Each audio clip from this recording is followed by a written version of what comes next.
Om Swastiastu. Perkenalkan, nama saya Egede Aditya Prayoga. Saya adalah guru agama Hindu yang mengajar di SMP PGRI 3 Denpasar. Saya adalah mahasiswa PPG dalam jabatan tahun 2025, batch ketiga di LPTK Institut Agama Hindu Negeri Empu Kuturan, Singaraja. Saat ini saya melaksanakan uji kinerja praktik pembelajaran agama Hindu dengan materi Catur Marga yang saya lakukan dan saya praktekkan di kelas 9. Berikut video kinerja saya dan selamat menyaksikan. Terima kasih. Om Santi Santi Santi Om.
Marilah kita menyanyikan lagu Indonesia Raya terlebih dahulu sebagai untuk dimensi profil jar Pancasila. Silakan.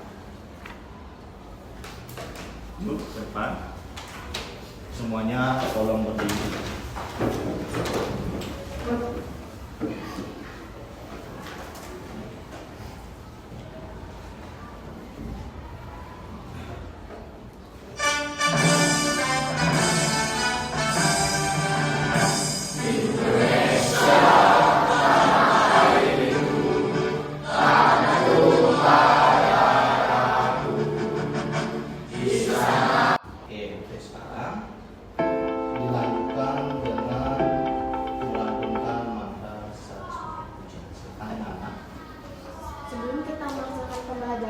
Adalah kita melantunkan mantra Saraswati Puja. Mantra Saraswati Puja, Rawit.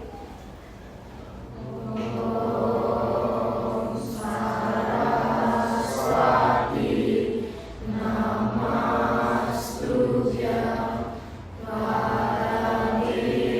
Oke, ini anak silakan duduk. Semuanya silakan duduk. Sebelum Bapak memulai pembelajaran, jadi Bapak ingin tahu terkait dengan kehadiran kalian. Jadi nanti yang namanya Bapak panggil silakan angkat tangan. Dewa Ayu, Komang Kevin, Agus Twipayana, Dayunisa, Dewo Madisa. Ada yang belum Bapak sebutkan, sepertinya semuanya. Oh jelas. Atas nama Komang Ayu Sukma Dewi. Ya, benar ya. Oke. Nah, itu sudah Bapak absen semuanya rupanya. Jadi Bapak ingin tanya, bagaimana perasaan kalian hari ini? Senang. Bapak harapkan semuanya senang mengikuti pembelajaran kita hari ini. Dan di sini Bapak ingin menjelaskan tentang kesepakatan kelas. Ada 3 poin yang harus kalian ikuti dalam melaksanakan pembelajaran hari ini. Pertama adalah mendengarkan guru saat menjelaskan. Ini adalah hal yang penting supaya kita bisa terlatih menjadi orang yang berkonsentrasi. Itu yang pertama. Kemudian yang kedua, menciptakan suasana tertib di lingkungan kelas supaya tidak terlihat gaduh. Itu yang kedua. Dan yang ketiga, kalian diperkenankan untuk bertanya jika seandainya kalian tidak paham. Itu kesepakatan kelas yang Bapak terapkan untuk kalian hari ini. Selanjutnya, tujuan pembelajaran. Di sini ada tujuan pembelajaran yang Bapak siapkan untuk kalian, di mana kalian sebagai peserta didik harus atau berhak mendapatkan pemahaman yang lebih baik terkait dengan materi kita yaitu tentang contoh upaya melaksanakan acara catur marga topik pembelajaran kita hari ini. Ada beberapa pertanyaan, 2 pertanyaan di sini. Pertanyaan pertama, siapa yang tahu di antara kalian contoh ajaran catur marga? Dari Nisa? Izin menjawab. Ya. Ada banyak Pak. Contohnya seperti di sekolah kita belajar dan menimba ilmu pada ibu bapak guru serta kita berbakti kepada Tuhan seperti tadi melantunkan mantra Saraswati Puja sebelum belajar. Oke, silakan duduk. Untuk pertanyaan yang kedua, nah, ini berkaitan dengan kisah. Tahukah kalian kisah yang berkaitan dengan ajaran catur marga? Saya Pak, Rama? izinkan saya menjawab pertanyaan dulu. Iya.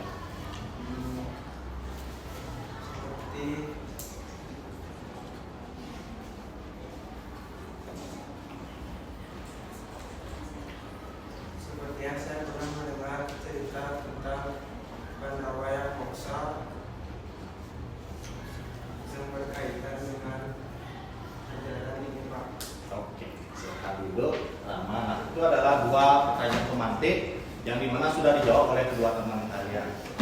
2 pertanyaan itu Bapak harapkan menjadi lanjutan nanti untuk melaksanakan pembelajaran. Yang selanjutnya, langkah-langkah pembelajaran. Di sini Bapak harapkan kalian nanti akan mengetahui tentang materi. Materi kita hari ini adalah tentang catur marga. Dimana kalian harus tahu catur marga supaya kalian tidak bingung apa sih catur marga. Itu yang pertama, langkah-langkahnya. Yang kedua, mencari permasalahan terkait materi ini. Jadi setiap bagian dari catur marga itu pasti ada masalah, entah itu dari diri sendiri, karakter ataupun situasional yang terjadi di lingkungan berkaitan. Itu yang kedua. Yang ketiga adalah diskusi. Nanti Bapak harapkan kalian untuk berdiskusi, mencari masalah, mencari tentang hal-hal yang berkaitan tentang catur marga itu. Kemudian nanti Bapak akan arahkan kalian untuk presentasi ke depan. Selanjutnya adalah tentang betapa pentingnya mempelajari ajaran catur marga.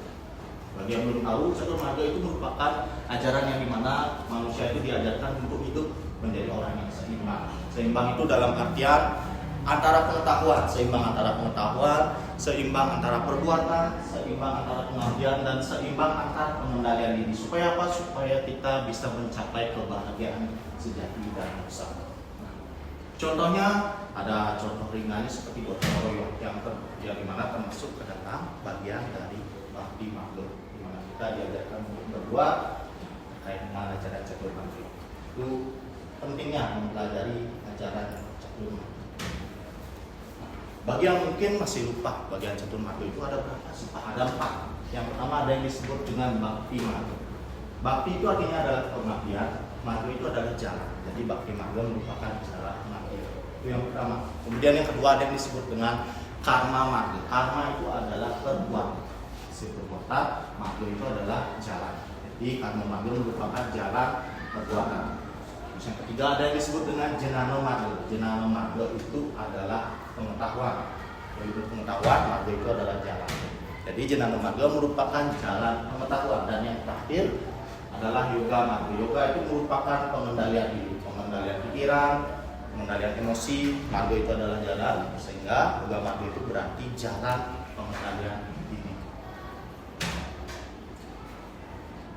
Nah, di sini berbicara tentang nilai-nilai spiritual dalam memberikan contoh supaya melaksanakan ajaran catur marga. Yang pertama, jadi berbicara masalah bakti marga. Bakti marga itu tentang pengabdian.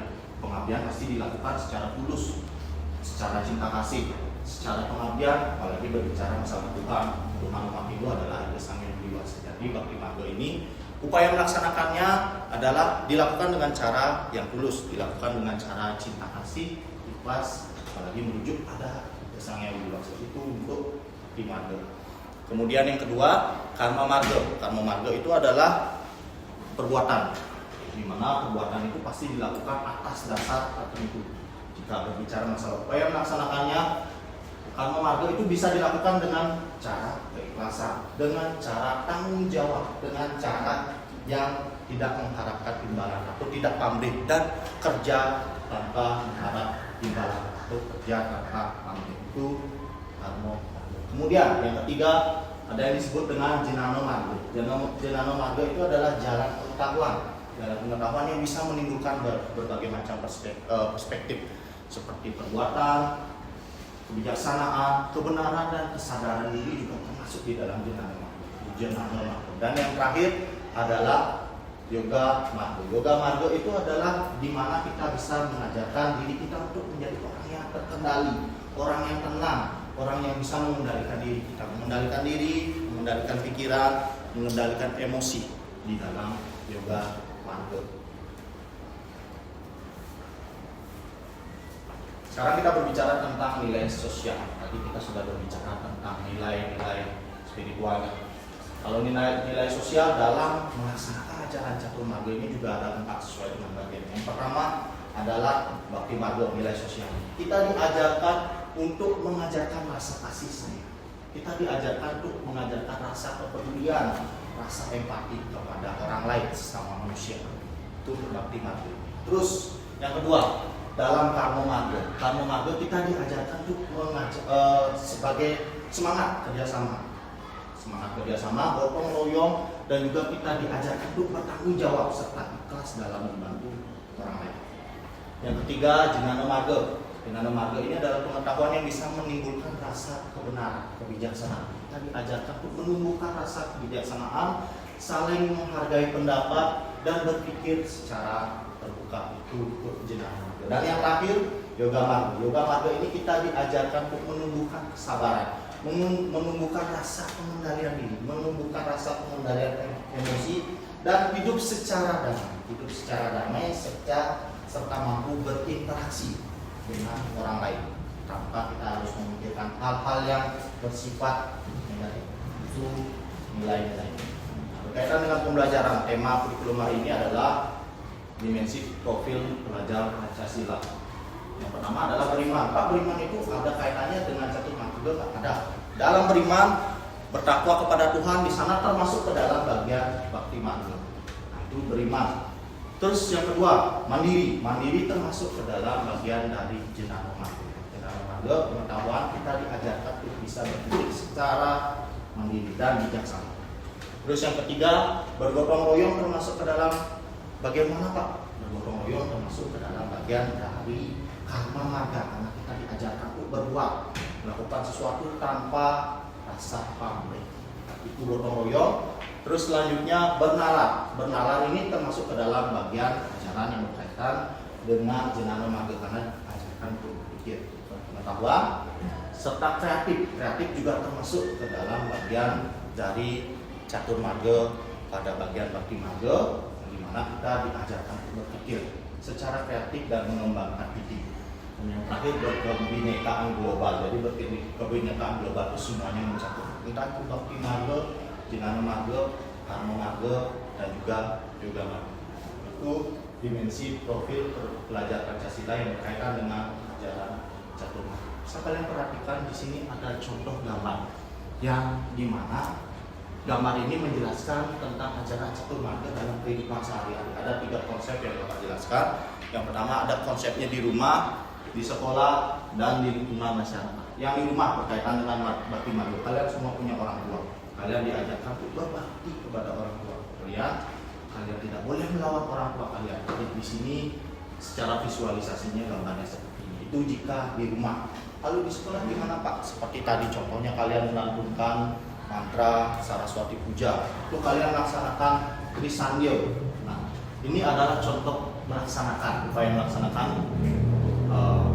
ajaran bakti marga di lingkungan sekolah. Kalau di masyarakat gimana, Pak? Di masyarakat pastinya kalian akan melaksanakan persembahyangan di pura-pura besar, entah itu di Besakeh, Batu Kalu, dan segala tempat suci yang berada di lingkungan masyarakat.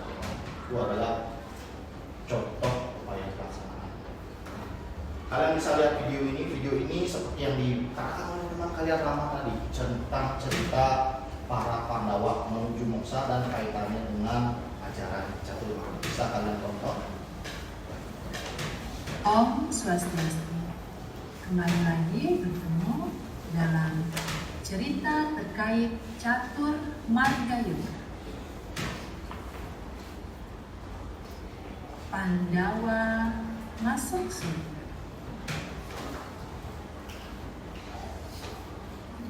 Diceritakan setelah berakhir perang Bharatayuddha, Yudhishthira menyerahkan tahun pemerintahan kepada anak Abhimanyu yang bernama Prabu Parikesit. Beliau sepakat dengan saudara-saudara dan istrinya Dewi Drupadi. Oke, dari video itu pastinya kalian sudah tahu apa yang terjadi oleh para Pandawa, di mana dia mencapai misalnya di sana.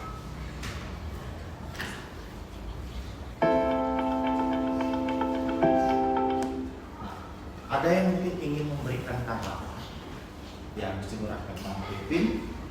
Jadi saya memberi pendapat Ya. dari video yang saya tonton. Jika secara tidak langsung bahwa para Pandawa itu menerapkan ajaran dari Caturmarga, silakan Bang Pipin silakan duduk. Nah, itu adalah statement yang mungkin mau disampaikan sama teman kalian terkait dengan video dari para Pandawa. Dia saking tidak fokus yang mungkin dia mendengarkan banyak dialog, mendengarkan banyak cerita yang mungkin sampai membuat yang bingung teman kalian. Nah, untuk slide selanjutnya, supaya kalian tidak tegang, Bapak akan mengajak kalian ice breaking. Jadi semuanya silahkan berdiri.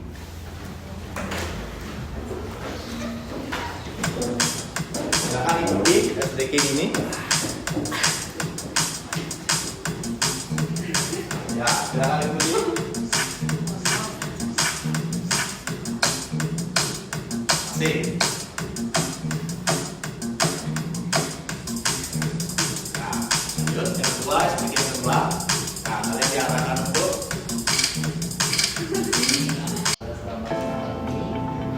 sekarang ke slide selanjutnya. Di sini Bapak akan membentuk 4 kelompok, yang dimana 4 kelompok ini sesuai dengan ajaran Caturmarga. Ada 4 kelompok. Kelompok pertama, kedua, ketiga, dan keempat. Di sini kelompok pertama Bapak pilih di sana kelompok Bakti Marga, kemudian kelompok yang kedua di sini kelompok Karma Marga, dan kelompok yang ketiga di sini kelompok Dhyana Marga, dan kelompok yang keempat di sini kelompok Yoga Marga. Nah, silakan kalian diskusikan dan silakan kalian cari materi-materi yang berkaitan dengan bagian-bagian Caturmarga yang sudah Bapak arahkan ke kalian. Kalian boleh diskusi, kalian boleh bertanya kepada rekan teman kalian satu sama lain terkait dengan materi Bakti Marga yang sudah kalian peroleh. Silakan diskusi.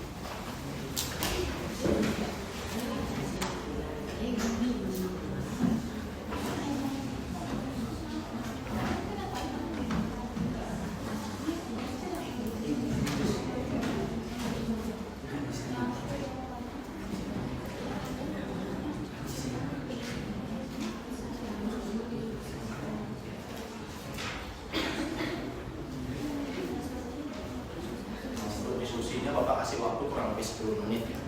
Kalian mendiskusikan terkait dengan bagian dari Caturmarga yang sudah Bapak tunjuk setiap kelompok. Jadi kalian di sini mencari pengertian, mencari upaya dari Caturmarga yang kalian. Nah, silakan dicari materinya. Nanti kalian bisa temukan di beberapa sumber. Bisa kalian temukan di beberapa referensi, entah itu di buku, catatan, dan juga di media sosial, di Google, dan juga di platform-platform yang lainnya mendukung pembelajaran.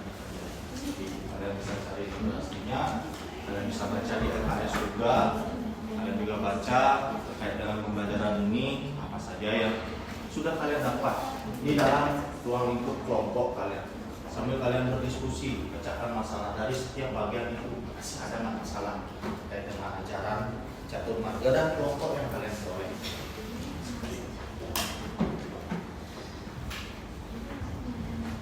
Siap-siap. Jadi di sini kelompok yang presentasi akan sesuai dengan bagian-bagian dari Caturmarga, dari bagian pertama, bagian kedua, bagian ketiga, dan bagian keempat. Bapak sekarang akan arahkan presentasi untuk kelompok pertama, kelompok Bakti Marga. Silakan kelompok Bakti Marga presentasikan apa yang sudah diperoleh di dalam diskusinya hari ini. silakan maju.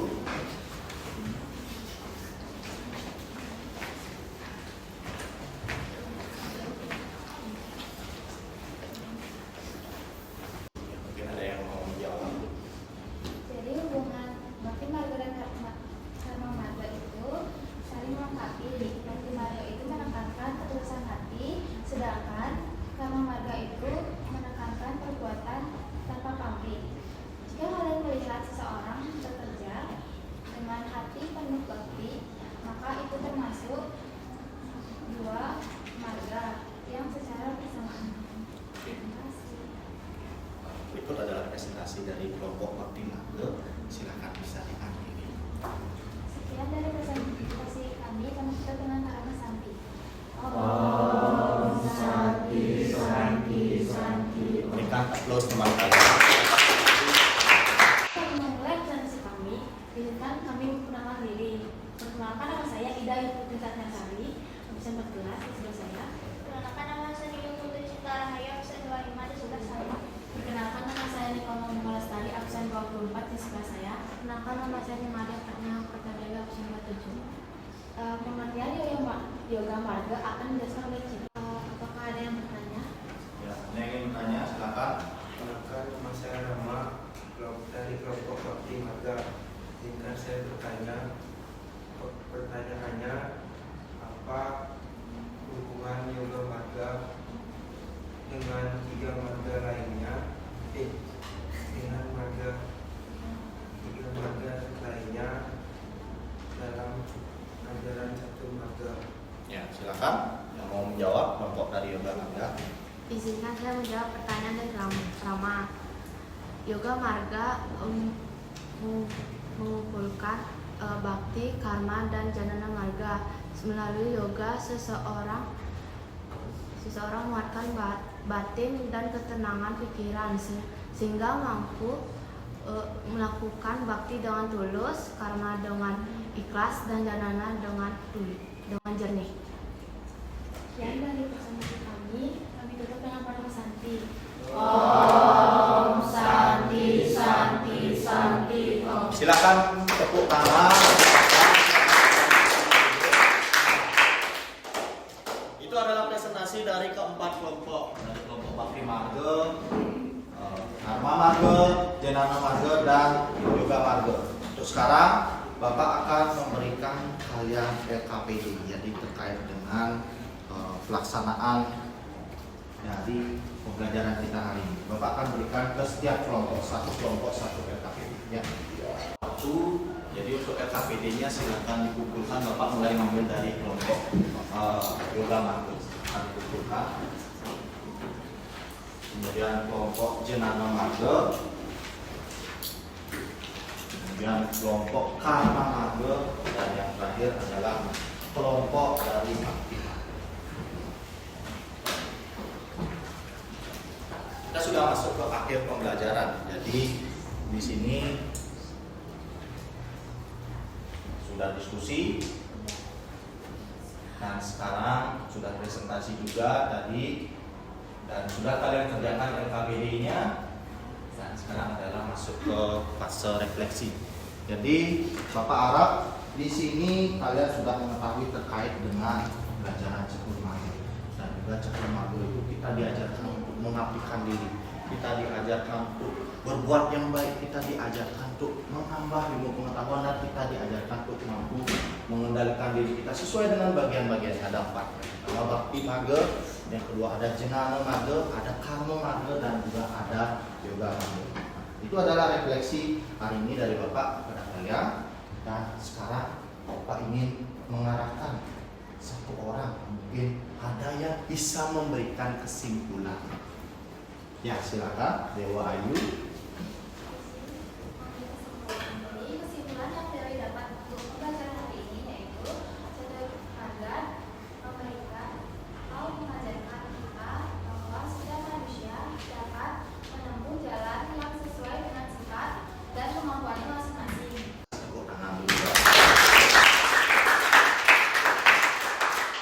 Pembelajaran hari ini sudah berakhir. Jadi Bapak ucapkan terima kasih kepada kalian karena sudah mengikuti pembelajaran dengan baik dan mengikuti pembelajaran dengan serius terkait dengan diskusi, mengerjakan PKPD dan menjelaskan hasil presentasi kalian. Untuk pembelajaran hari ini sudah berakhir, silakan kalian dihadiri. Adalah sana